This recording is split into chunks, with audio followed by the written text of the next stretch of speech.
Maya Rodriguez wiped the sweat from her forehead as she finished mopping the last section of the downtown office building. Her hands were red and cracked from the harsh cleaning chemicals, and her back ached from bending over for hours.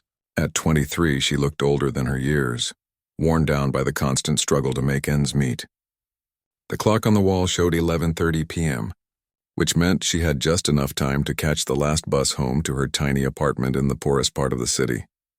She gathered her cleaning supplies and stuffed them into her worn canvas bag. The security guard gave her a tired nod as she signed out for the night. Maya had been working 3 jobs for the past 2 years, ever since her mother had fallen ill and could no longer work. The medical bills kept piling up, and Maya's wages from cleaning offices, washing dishes at a diner, and stocking shelves at a grocery store barely covered their basic needs.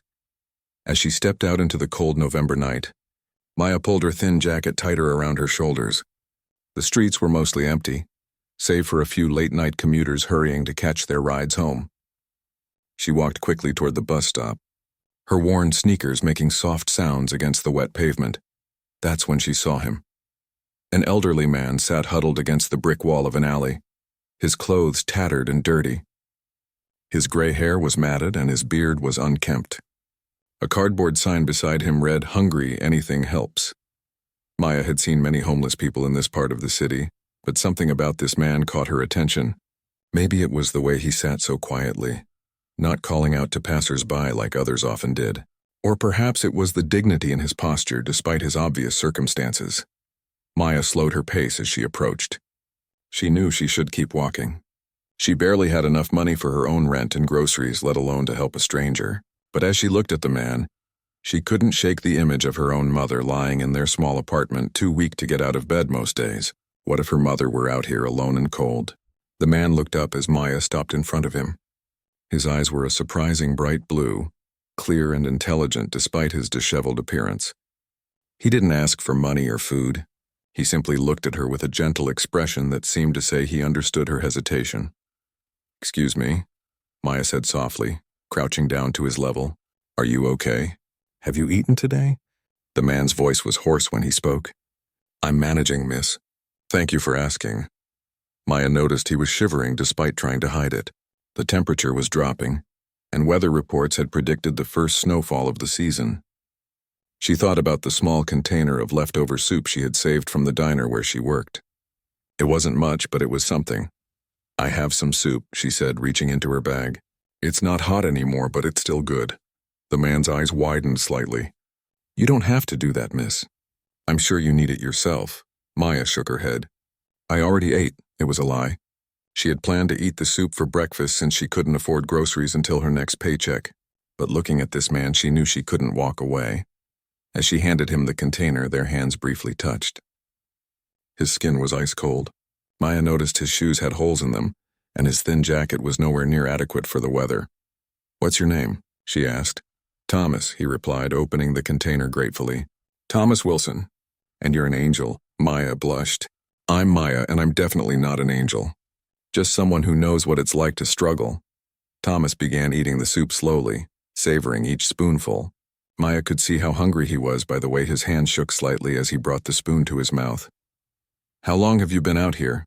she asked gently. Thomas paused between bites. "A few months now. Lost my place when I couldn't work anymore." He gestured vaguely to his leg. "Had an accident, couldn't keep up with the bills." Maya's heart clenched. His story was all too familiar. One unexpected event, one medical emergency, and everything could fall apart. She had lived with that fear every day since her mother got sick. "Do you have somewhere to sleep tonight?" she asked. Thomas pointed to a pile of newspapers and an old blanket wedged into the corner of the alley. "I've got my spot." Don't worry about old Thomas, but Maya was worried. The weather was getting worse, and she could see frost beginning to form on the windows of nearby buildings. No one should have to sleep outside in these conditions. "Listen," she said, surprising herself with what she was about to offer. "I don't have much, but I have a couch in my apartment. It's warm and dry. You could stay there tonight, at least until the weather improves." Thomas stopped eating and stared at her. "Miss Maya, that's incredibly kind, but I couldn't impose. You don't even know me." "I know you're a human being who needs help," Maya replied firmly.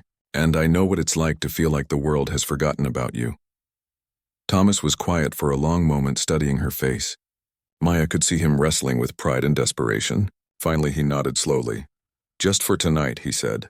"I'll find somewhere else tomorrow." Maya helped Thomas gather his few belongings, which consisted of the blanket, a small backpack, and an old newspaper.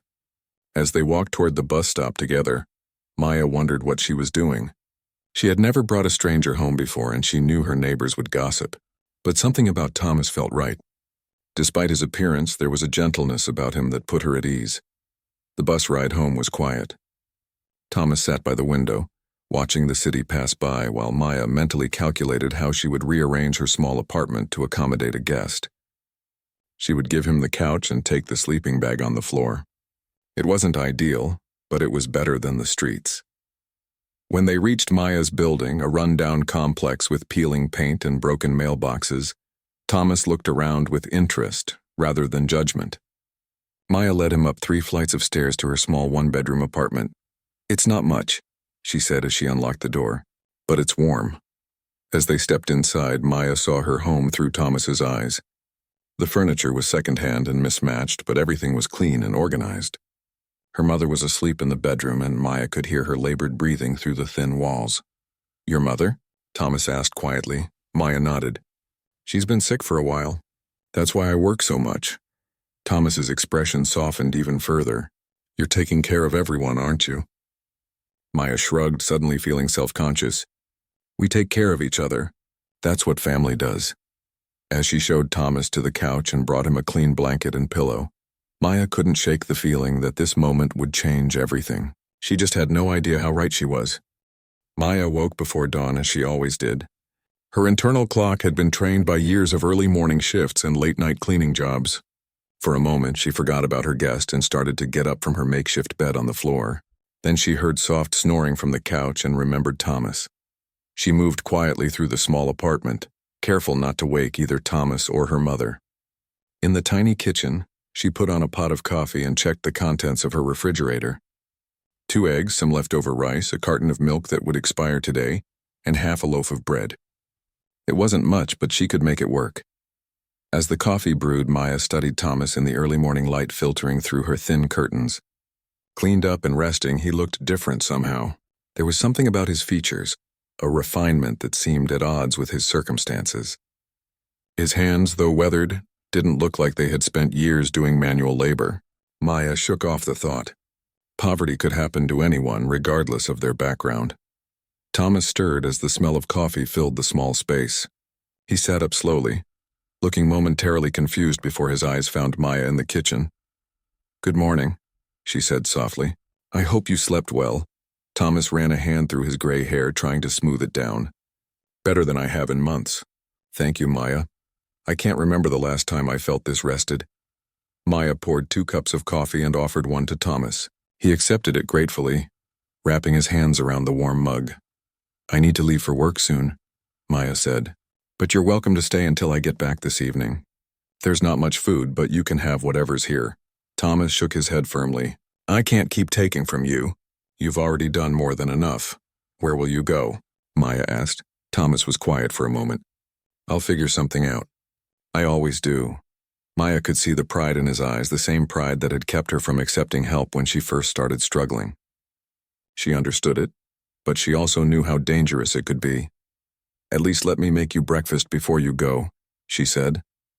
As Maya scrambled eggs and toasted bread, Thomas wandered over to the small window that looked out over the city. Maya's apartment was on the 3rd floor, and from here you could see the downtown skyline in the distance.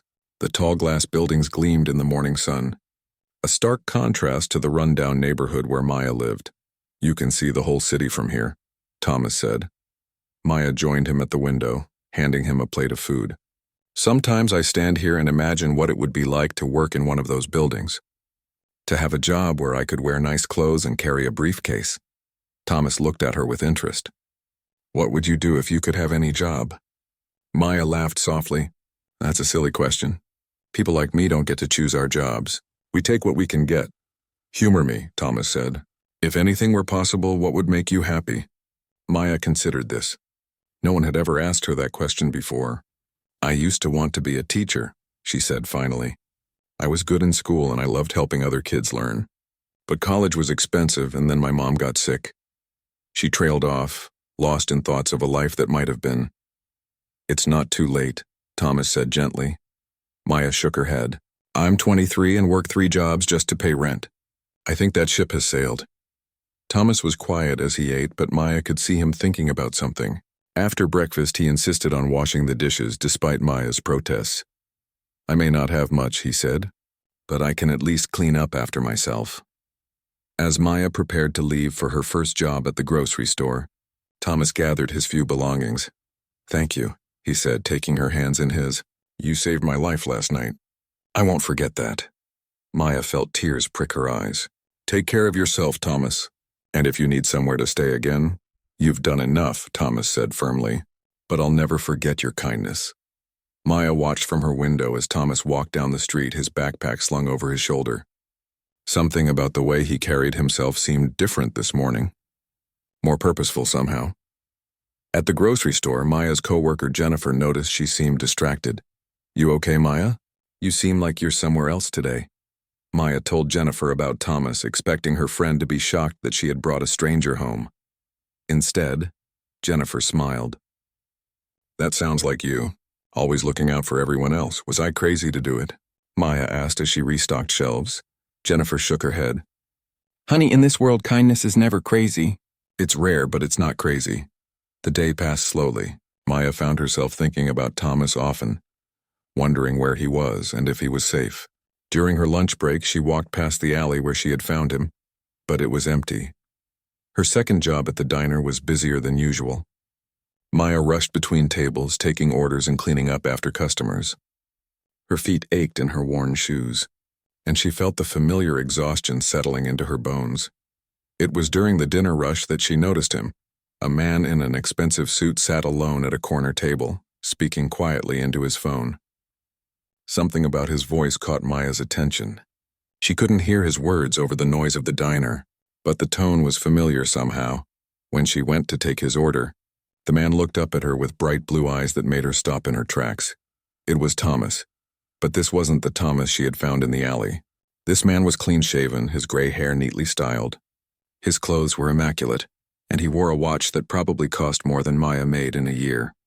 The transformation was so complete that for a moment, Maya wondered if she was imagining things. Maya, he said softly, confirming her suspicions. Maya's mouth fell open. She looked around the diner nervously, wondering if this was some kind of joke or if she was losing her mind. I know you have questions, Thomas said. Could you sit with me for a moment? Maya glanced toward the kitchen where her manager was busy. The dinner rush was winding down and she was due for a break anyway. I don't understand, she said as she slid into the booth across from him. Last night you were, and now you're, Thomas smiled sadly. Last night I was exactly who I appeared to be. A man who had lost everything and was sleeping on the streets. Today I'm Thomas Wilson, CEO of Wilson Enterprises. Maya stared at him, trying to process what he was saying. Wilson Enterprises was one of the largest companies in the city. Their logo was on half the buildings downtown. I don't understand, she repeated. Thomas leaned forward. 6 months ago I was running my company, living in a penthouse, never thinking about what it meant to truly struggle. Then I had a heart attack. Not a major one, but enough to make me question everything about my life. He paused, looking out the window of the diner. I realized I had spent so many years focused on making money that I had forgotten what it meant to be human. So I decided to find out what life was really like for people who were struggling. I gave up my comfortable life and lived on the streets. Maya felt dizzy.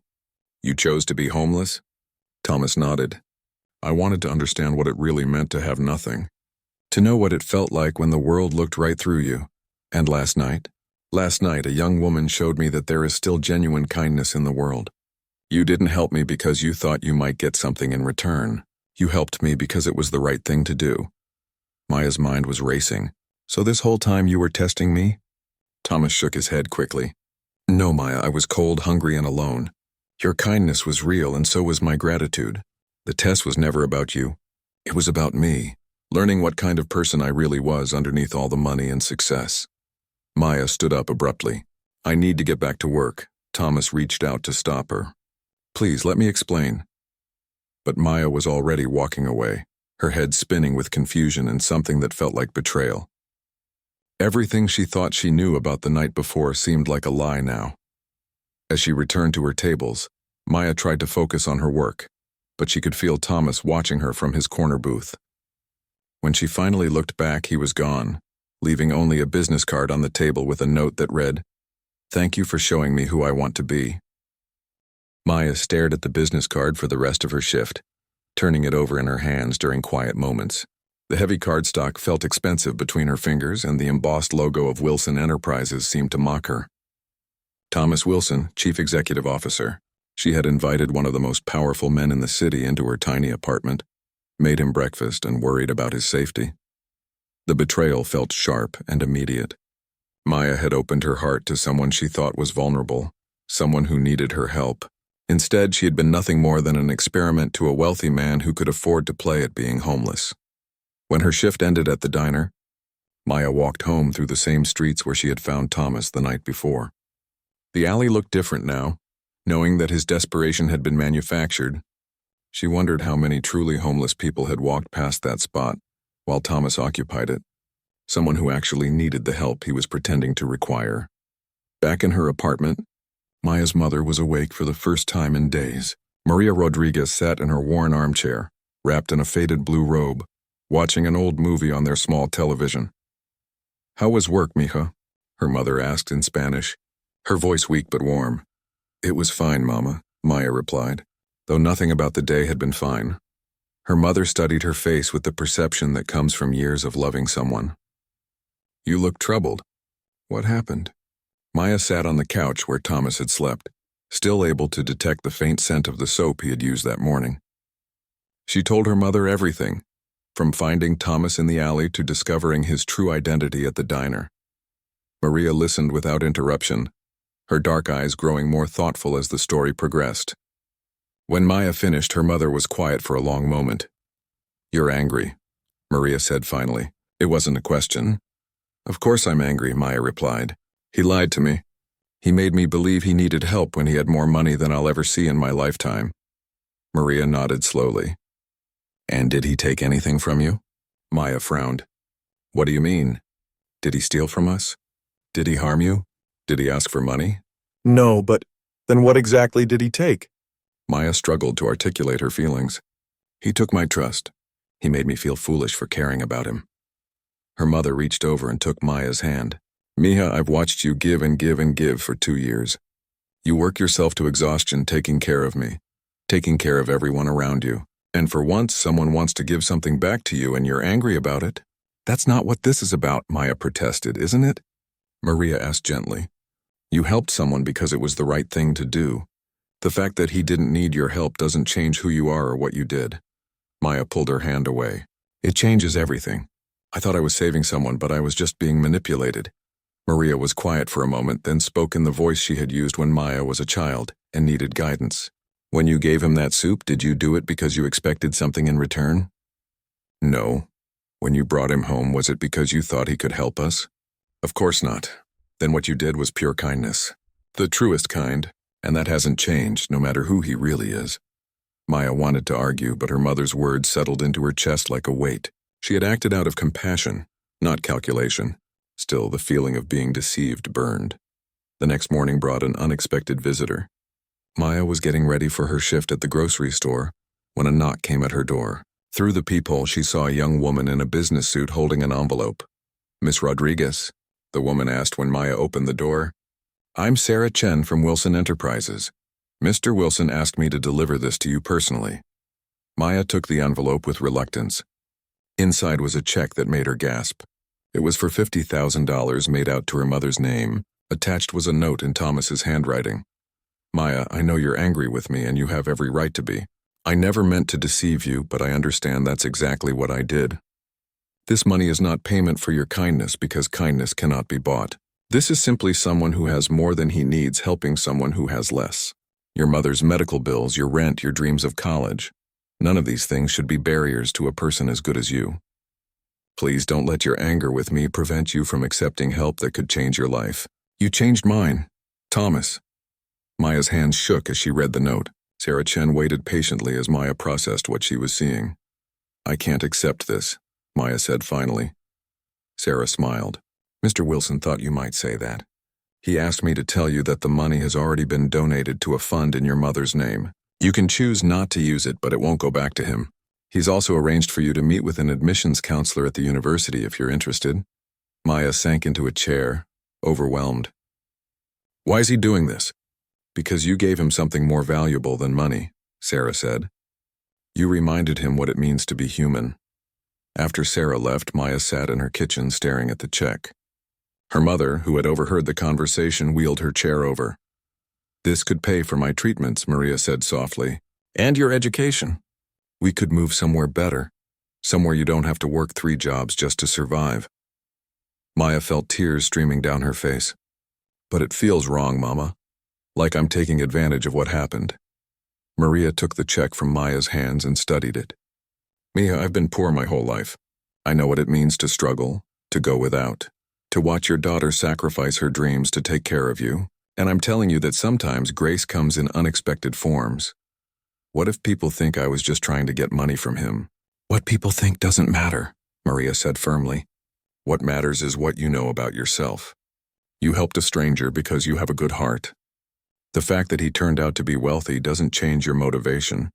Maya spent the day at work wrestling with her decision. At the grocery store, she found herself studying the customers differently. The well-dressed woman complaining about prices probably spent more on coffee in a week than Maya made in the same period. The elderly man, counting change to buy generic medication, might be choosing between food and his prescriptions. She thought about Thomas's words at the diner, about learning what it meant to truly struggle. Maybe his deception had taught him something real about the world she lived in every day. During her break, Maya called the number Sarah Chen had given her for the university admissions counselor. The woman who answered was kind and enthusiastic, explaining how Maya could apply for evening classes while continuing to work. With your high school grades and work experience, you'd be an excellent candidate for our education program, the counselor said, and there are scholarships available for students in your situation. For the first time in years, Maya allowed herself to imagine a different future, one where she could become the teacher she had always dreamed of being. That evening, Maya made her decision. She would accept Thomas's help, but not without conditions. She wrote him a letter explaining that she would use the money for her mother's care and her education, but that she would pay back every penny once she had the means to do so. She also made him a promise. She would use her education to help other people who were struggling, the way he had helped her. As she sealed the letter, Maya realized that her anger had transformed into something else. Not quite forgiveness, but understanding. Thomas had been wrong to deceive her, but his intentions had been genuine. And sometimes good intentions had to be enough. Her mother watched from her chair as Maya prepared to mail the letter. You're doing the right thing, Mika. Maya nodded, feeling lighter than she had in months. I hope so, Mama. I really hope so. Outside, the city lights twinkled in the distance, no longer seeming quite so far away. Maya had learned that sometimes, the line between who needs help and who can provide it isn't as clear as it appears, and sometimes, the most unexpected encounters can change everything. 3 weeks after mailing her letter to Thomas, Maya was surprised to receive a phone call at the diner during her lunch break. The voice on the other end was professional but warm. Miss Rodriguez, this is Dr. Patricia Kim from City General Hospital. We've received a request to expedite your mother's treatment. Could you come in this afternoon to discuss the options? Maya's heart raced. She had been on waiting lists for months, hoping to get her mother seen by specialists who might be able to help with her condition. The public health system moved slowly, and private care was far beyond their means. I work until 6, Maya said, glancing at the clock. We can meet you at 7 if that works better. This is regarding the Wilson Foundation grant that was submitted on your mother's behalf. Maya closed her eyes. Even when she had asked Thomas to stay out of her life, he was still finding ways to help. The thought should have frustrated her, but instead she felt a grudging gratitude. That evening, Maya sat in Dr. Kim's office as the oncologist explained her mother's treatment options. The cancer that had been slowly consuming Maria Rodriguez for 2 years was treatable, but the medications were expensive and the procedures complex. With the foundation funding, we can begin treatment immediately, Dr. Kim explained. Your mother's case isn't hopeless. We caught it at a stage where intervention can make a real difference. Maya felt tears of relief streaming down her face. For so long she had watched her mother grow weaker, knowing that better care existed but was simply out of reach. "There's one condition," Dr. Kim added gently. "The foundation requires that patients receiving grants participate in a mentorship program. You'd be paired with a volunteer who would check in on your family's progress and provide support throughout the treatment." Maya agreed immediately. After everything she had been through, having additional support seemed like a blessing rather than a burden. 2 days later, Maya met her assigned mentor at a coffee shop near the hospital. She arrived early, nervous about who Wilson Enterprises might have chosen to oversee her case. When Thomas walked through the door, Maya wasn't entirely surprised. He looked different again, somewhere between the homeless man she had helped and the powerful CEO she had discovered. He wore simple clothes and had let his beard grow back slightly, giving him a more approachable appearance. "Before you get angry," Thomas said as he sat down across from her, "I want you to know that I requested to be your mentor, but the decision was made by the foundation board. You can ask for someone else if you prefer." Maya studied his face, looking for signs of manipulation or hidden motives. What she saw instead was genuine concern and something that looked like hope. "Why did you want to do this?" she asked. Thomas was quiet for a moment, choosing his words carefully. "Because helping you and your mother has become the most meaningful thing I've done in years. I know I handled things badly before, but I'd like the chance to do better." Maya sipped her coffee, considering. "What exactly does a mentor do?" "I check in on your mother's treatment progress, help navigate any insurance issues, and provide emotional support if needed. Think of me as a liaison between your family and the medical system." "And what do you get out of it?" Thomas smiled sadly. "The chance to be useful in a way that actually matters. Maya, I've spent most of my adult life making money for the sake of making money. Working with your family, seeing the direct impact of help when it's truly needed, it's shown me what I want to do with the rest of my life." Maya was skeptical. "What do you mean?" "I'm restructuring my company. We're shifting focus to sustainable business practices and community investment. I'm also establishing a foundation to help families in situations like yours. People who are struggling despite working hard, who just need a chance to get ahead." Maya looked at him carefully. "And you expect me to believe this is all because of one night when I gave you soup?" Thomas shook his head. "Not just that night. It's because of who you are, Maya. You work 3 jobs to take care of your sick mother. You give food to strangers when you barely have enough for yourself. You refuse help because you don't want to feel like a charity case. You're everything I was taught to admire but somehow forgot how to be." Despite herself, Maya felt her anger beginning to soften. "You really lived on the streets for 6 months?" 4 months, Thomas corrected. "And yes, it was real. The cold, the hunger, the way people look through you like you don't exist.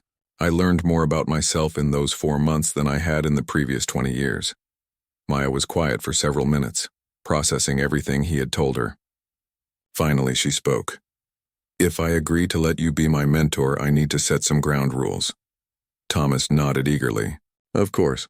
First, no more surprises. No mysterious checks or anonymous donations. If you want to help, you ask first." "Agreed. Second, I'm still going to pay back every penny of that money you gave us. I don't care how long it takes." Thomas looked like he wanted to argue but simply nodded. "Third, this isn't about you trying to ease your guilt or make yourself feel better about being rich. If you're going to be in our lives, it has to be because you genuinely care about our well-being." "Maya," Thomas said seriously, "I care more about your family's well-being than I've cared about anything in a very long time." Maya believed him. Something in his voice convinced her that his transformation was real, even if she didn't fully understand it. "Okay," she said finally. "We can try this." Thomas's relief was visible. "Thank you. You won't regret this." Over the following weeks, Thomas proved to be an attentive and helpful mentor. He accompanied Maya to her mother's medical appointments, helping to translate complex insurance terms and treatment options. He never took over or made decisions for them, but he made sure they had all the information they needed to make their own choices. Maya was surprised to discover that Thomas was genuinely good company. Away from the corporate environment, he was thoughtful and funny, with a self-deprecating sense of humor about his previous life. Used to have a personal assistant whose entire job was to make sure my coffee was exactly the right temperature, he told Maya one day as they waited in the hospital lobby. "I thought that was normal," Maya laughed. "And now?" Now I make my own coffee and it tastes better because I actually pay attention to what I'm doing. Maya's mother grew stronger as her treatment progressed. The change was gradual but noticeable. She had more energy, her appetite returned, and the constant pain that had kept her bedridden began to fade. "I like your young man," Maria told Maya one evening after Thomas had stopped by to check on them. "He's not my young man." "Mama," Maya protested. "He's just helping us." Maria smiled knowingly. "Mija, I may be sick, but I'm not blind. I see how he looks at you." Maya felt her cheeks burn. She had noticed the way Thomas's attention seemed to focus entirely on her when she spoke, how he remembered small details about her life and asked thoughtful questions about her dreams, but she had attributed it to his guilt over deceiving her. "Even if that were true," Maya said, "we're from completely different worlds. This whole thing is temporary. Once Mama is better and I'm back on my feet, he'll go back to his real life." Maria reached over and took her daughter's hand. "Sometimes the best relationships come from the most unexpected places. Don't be so quick to build walls, Mija." That night, Maya lay awake thinking about her mother's words. Thomas had been nothing but respectful and appropriate in all their interactions, but there had been moments when she caught him looking at her with an expression that went beyond professional concern. The truth was, Maya was developing feelings for him too. But the difference in their circumstances felt like an insurmountable barrier. How could she trust her emotions when he had the power to change her entire life with a phone call? As her mother's health improved and her own college classes began, Maya found herself at a crossroads. The future she had never dared to dream about was becoming possible, but it came with complications she had never anticipated. The most surprising complication of all was that she was falling in love with the man who had made it all possible. Maya's first semester of college was both exhilarating and exhausting. She had managed to reduce her work schedule to 2 jobs thanks to the foundation funding, which allowed her to attend evening classes 3 nights a week. Her education courses were everything she had hoped they would be, challenging her mind in ways she had forgotten were possible. Thomas had been true to his word about staying involved in their lives. He visited regularly, always bringing small thoughtful gifts. For Maria, it might be a puzzle book or a recording of her favorite Mexican singer. For Maya, he brought books related to her studies or articles about innovative teaching methods he thought might interest her. The boundaries Maya had tried to maintain between them became increasingly difficult to enforce. Thomas wasn't just helping them navigate the medical system anymore. He had become a genuine friend to both women. He helped Maya study for exams, celebrated when she received her first A in child psychology, and sat with Maria during her chemotherapy sessions when Maya couldn't get time off work. It was during one of these chemotherapy visits that Maria decided to play matchmaker, Thomas, she said as they sat in the treatment center. "My daughter is very stubborn." Thomas looked up from the magazine he was reading. "I've noticed that. It's one of her best qualities," Maria smiled. "She's also afraid." "Of what?" Thomas asked, though Maya suspected he already knew. "Of trusting her heart. She thinks that because you have money and she doesn't, any feelings between you couldn't be real." Thomas was quiet for a long moment. "What do you think, Mrs. Rodriguez?" "I think you look at my daughter the way her father looked at me. Like she's the most precious thing in the world." That evening, Thomas asked Maya to meet him for coffee after her classes. They went to the same small cafe where they had first talked about the mentorship arrangement. "Your mother says you're afraid of me," Thomas said without preamble. Maya nearly choked on her latte. "She said what?" "Not afraid of me personally. Afraid of—" He gestured between them. "Whatever this is becoming." Maya set down her cup carefully. "Thomas, I don't know what you mean." "Yes, you do," he said gently. "Maya, I know the situation is complicated, but we can't keep pretending that our feelings don't exist." Maya felt her heart racing. "What feelings?" Thomas reached across the table and took her hand. "I'm falling in love with you." "I have been for weeks, and I think you feel something for me, too." Maya pulled her hand away, panic rising in her chest. "You can't say things like that. Why not?" "Because it's not real," Maya said, her voice rising slightly. "You feel grateful to me or guilty about lying to me, or maybe you just like the idea of saving the poor girl. But it's not love." Thomas's expression hardened. "Don't tell me what I feel, Maya. I'm a grown man who's capable of understanding the difference between gratitude and love." "Are you?" Maya shot back. Because from where I'm sitting, this looks like a very wealthy man who's decided to play house with someone he can control. The words hung in the air between them, cruel and sharp. Thomas looked like Maya had slapped him. Is that really what you think of me? He asked quietly. Maya wanted to take the words back, but her fear was stronger than her regret. I think you're a good person who's trying to do the right thing. But I also think you have no idea what it's like to live in my world, even after 4 months on the streets. Thomas stood up abruptly. You're right. I don't know what it's like to grow up poor, to sacrifice everything for family, to work 3 jobs just to survive. But I do know what it's like to be alone, Maya. I know what it's like to go through the motions of living without actually feeling alive. And I know that since I met you, I've felt more real than I have in years. He pulled out his wallet and left money for both their drinks.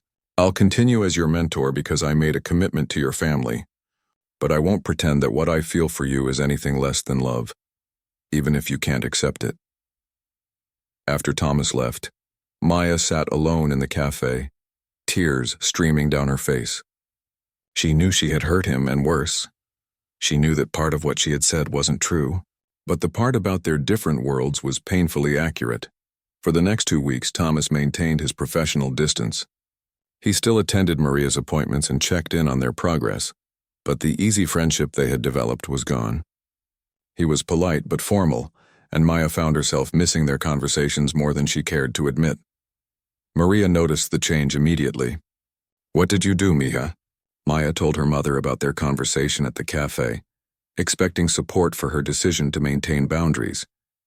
Instead, Maria shook her head sadly. You broke that man's heart. Mama, it's not that simple. It's exactly that simple, Maria said firmly. He loves you, you love him, and you're both too stubborn and scared to admit it. I never said I loved him. Maria gave her a look that suggested she wasn't fooled. You don't work late just to avoid coming home when he's visiting. You don't ask about him every time I mention he's been here, and you don't cry when you think I'm not looking. Maya felt exposed. Even if I did have feelings for him, it wouldn't work. We're from completely different backgrounds. So were your father and I, Maria said quietly. Maya looked at her mother in surprise. What do you mean? Maria had never talked much about Maya's father, who had died when Maya was very young. Your father was from a wealthy family. His parents wanted him to marry someone from their social circle, someone who could help advance his career. But he married you instead. Yes. And his family cut him off completely. We struggled for years because of that choice. But your father never regretted it, and neither did I. Love doesn't care about money, Mija. It cares about character. Maya felt like she was seeing her family history in a new light. Why didn't you ever tell me this? Because I wanted you to make your own choices, not feel bound by mine. But now I see you making the same mistake his parents made, thinking that social class matters more than what's in someone's heart. That night, Maya couldn't concentrate on her homework. She kept thinking about Thomas, about the hurt in his eyes when she had dismissed his feelings. She thought about all the ways he had shown up for her family, not as a wealthy benefactor doing charity work, but as someone who genuinely cared. She remembered the night she had found him in the alley, how something about him had seemed familiar even then. Maybe it wasn't that he had been pretending to be someone else. Maybe it was that he had been trying to find out who he really was underneath all the wealth and status. Maya made a decision. She called Thomas's office and left a message with his assistant, asking him to meet her at the community center, where she had started volunteering as part of her education program. When Thomas arrived, he found Maya reading to a group of children from the neighborhood. She looked up when she saw him and smiled, the first genuine smile she had given him in weeks. After the children were picked up by their parents, Maya and Thomas sat alone in the small classroom. I owe you an apology, Maya said. What I said at the cafe was cruel and unfair. Thomas nodded but didn't speak. I've been thinking about what you said about feeling real, Maya continued. The truth is, you make me feel real too. When I'm with you, I remember who I wanted to be before life got so hard. Maya. Thomas started, but she held up her hand. Let me finish. I was wrong when I said your feelings weren't real. I said that because I was scared that mine were too real. I'm falling in love with you too, Thomas. And that terrifies me. Thomas moved closer to her. Why does it terrify you? Because I don't know how to love someone from your world without losing myself in the process. I don't know how to be with you without feeling like I'm playing a role I don't understand. Thomas took her hands in his. Then we'll figure it out together. Maya, I don't want you to change who you are. Who you are is exactly why I fell in love with you. Maya looked into his eyes and saw the sincerity there. For the first time, she allowed herself to believe that maybe love really could bridge the gap between their different worlds. Okay, she whispered. Let's try. When Thomas kissed her, Maya felt like she was finally coming home to herself. 1 year later, Maya stood in front of her first classroom as a certified teacher, watching 25 second graders settle into their seats for the morning. The journey from cleaning offices at night to teaching children during the day still felt surreal sometimes. But Maya had learned to embrace the extraordinary turns her life had taken. Maria Rodriguez sat in the back of the classroom, healthy and radiant after completing her cancer treatment successfully. The doctors had declared her in complete remission 3 months earlier, and she had insisted on being present for Maya's first day as a teacher. Good morning, class, Maya said, her voice steady and confident. Welcome to 2nd grade. My name is Miss Rodriguez, and I'm so excited to learn and grow with all of you this year. The children responded with enthusiasm, their faces bright with the possibility of new adventures. Maya looked at each of them, seeing herself in some of their eyes, the quiet ones who might be dealing with struggles at home, the ones whose clothes were a little too big or a little too worn. After school, Maya found Thomas waiting in the parking lot, leaning against his car with a bouquet of flowers.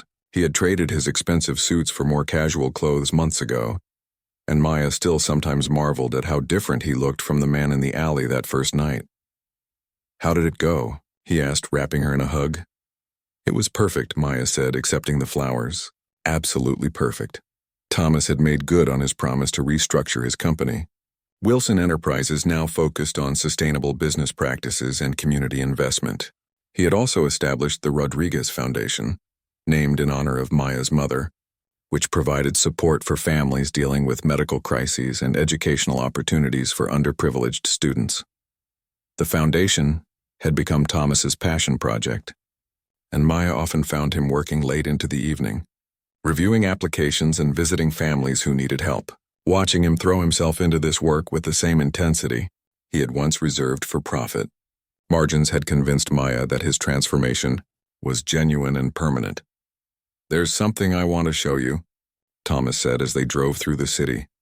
He took her to a neighborhood Maya didn't recognize, stopping in front of a beautiful Victorian house with a for sale sign in the yard. What are we doing here? Maya asked. Thomas turned off the engine and faced her. I've been thinking about what you said about not knowing how to fit into my world. And I realized you were right. It doesn't make sense for you to have to fit into my world when we could build our own. He gestured toward the house. This neighborhood is between your school and your mother's apartment. It's diverse, family-oriented, and the houses are beautiful but not ostentatious. I thought maybe we could look at it together. Maya stared at the house, then at Thomas. Are you asking me to move in with you? Thomas reached into his pocket and pulled out a small velvet box. Maya's breath caught in her throat. I'm asking you to marry me, he said softly. I'm asking you to build a life with me that honors who we both are, not what we own or where we came from. Maya took the box with trembling hands. Inside was a simple, elegant ring with a single diamond that caught the late afternoon sunlight. Thomas, she whispered. Before you answer, he said quickly, I want you to know that nothing has to change about your life except what you want to change. You'll keep teaching. Keep working with the foundation if you want to. We'll visit your mother every Sunday, and we'll have Sunday dinners at that little place you love downtown. I don't want to take you away from anything that makes you happy. Maya looked at the ring, then at the house, then at Thomas's hopeful face. A year ago, she had been working 3 jobs just to survive. Now she was being offered a future she had never dared to imagine. What about children? She asked. Thomas smiled. I hope we'll have children someday. I think you'll be an amazing mother, and I'd love to have little ones running around that house. Maya thought about the children in her classroom, how much joy they brought to her life. The idea of having her own children with Thomas filled her with warmth. And the foundation will continue to grow.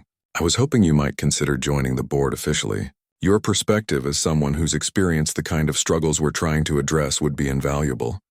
Maya realized that Thomas wasn't asking her to give up her identity or her values. He was asking her to expand them, to use her experiences to help others in ways she never could have alone. "Yes," she said, surprising herself with how certain she felt. "Yes, I'll marry you." Thomas's face lit up with joy as he slipped the ring onto her finger. It fit perfectly, and Maya wondered if he had somehow managed to figure out her ring size without her knowing. "I asked your mother," he admitted when she questioned him about it. "She's been keeping this secret for 2 weeks." Maya laughed, thinking about her mother's knowing smiles lately. "She knew you were going to propose? She actually gave me her blessing first. I wanted to make sure she approved of me officially joining the family." That evening they had dinner with Maria to celebrate the engagement.